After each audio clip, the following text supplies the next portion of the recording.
Pastor Philip Pointer from Little Rock, Arkansas, was in as a guest pastor because Charlie is all the way in Australia Oh, the preaching other the side of the gospel, world. Wow. preaching the gospel all the way out To there. the ends of So, the earth, right? yeah, that's right. That's right. Literally. Literally.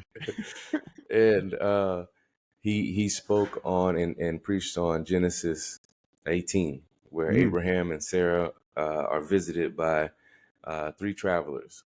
And I think what's cool about it is we know that it's the Lord, and because it says it. But at that time, think about Abraham. It's just he looks outside his tent, and it's just there's three men, three weary travelers there, and immediately he goes into service. He goes into mhm. serving them. He tells Yeah. his servant to prepare the fatted calf. He gets water to wash their feet, and sits them down and tells Sarah, go make some bread cakes. And so they go into that, and he's sitting there having a conversation with him, and he tells them that they're going to have a baby boy a year from now, which, if you read these chapters beforehand, was already promised. So there's Yeah. a faith aspect in that, where just because God has a promise for you, and he does, he has something planned and promised, a destiny for your life, doesn't mean it's going to happen immediately. There's 25 years between when he spoke that to them and when it actually happened. And I love that God follows up on those things. It's like he's not just going to say it once. It's like, no, I got a plan for you. It's Yeah. this, but be faithful. And even through the ups and downs of that, like, God is faithful to make it happen. And we're gonna mess up. Yep. Abraham was like, nah, this is my sister.